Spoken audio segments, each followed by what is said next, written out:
हम लोग अपने बच्चों को ऊंचा उठाने के लिए अक्सर विदेश भेजते हैं। वहाँ जाने के कुछ फ़ायदे हैं तो कुछ नुकसान भी हैं। जब बच्चे वहाँ के ही होकर रह जाते हैं तो हम माता पिता यहाँ रहकर तड़प कर रह जाते हैं। ऐसे ही एक पिता की व्यथा रश्मि जी ने अपनी पुस्तक एक दाना चीनी का में बहुत ही मार्मिक ढंग से रखी है। तो चलिए शुरू करते हैं आपदा में अवसर। कोरोना काल में लॉकडाउन के अंतिम सप्ताह की बात है।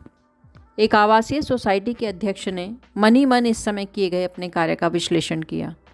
कॉलोनी की स्वच्छता का ध्यान रखा। सोसाइटी में आवश्यक वस्तुएं जैसे फल, दूध, सब्जी, किराने का सामान आता रहा। अपना ही नहीं बल्कि झुग्गियों में सड़क पर निकल आए मजदूरों को भी 2 दिन हम लोग खाना बांट कर आए। शेष क्या रहा? शेष का ध्यान आते ही सोसाइटी के कुछ सदस्य याद आए जिनसे महीने भर से कोई वार्तालाप नहीं हुआ था। सबसे अधिक याद आए अग्रवाल साहब। अग्रवाल साहब की पत्नी का गत वर्ष देहावसन हो गया था। संतान के नाम पर एक बेटा है और वो भी विदेश में बसा है। इस समय वो बिल्कुल अकेले होंगे।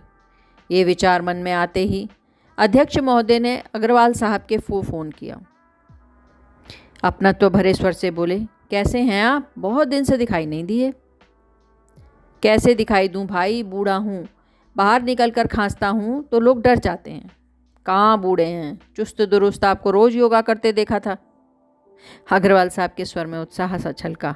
बोले, यूँ तो आकाश जी मैं 1 घंटे की वॉक भी करता हूँ। ऐसी ही बहुत सी इधर उधर की बात करने के बाद अध्यक्ष महोदय ने कहा, भाई साहब ध्यान से रहिए।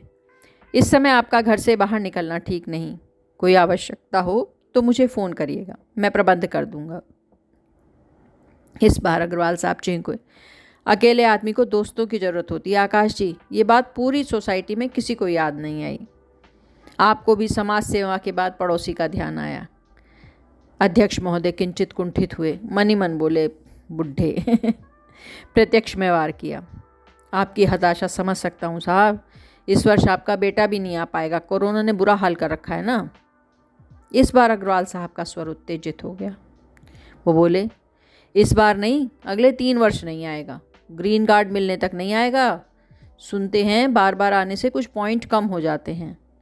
फिर कुछ रुककर बोले, और सुनो, मैं चाहता हूँ, पूरे दिलो दिमाग से चाहता हूँ कि मेरी मृत्यु कोरोना काल में हो जाए। उसके पास ना आने का बहाना रहेगा और आप सबके सामने उसका चेहरा उजला तो रहेगा। अग्रवाल साहब का स्वर भावावेश से कांप रहा था। अध्यक्ष महोदय हतप्रभ, निशब्द। प्रधानमंत्री ने आपदा में अवसर ढूंढने को कहा था और एक बूढ़ा व्यक्ति अपने बेटे के लिए ऐसा अवसर तलाशेगा, कौन सोच सकता है। धन्यवाद।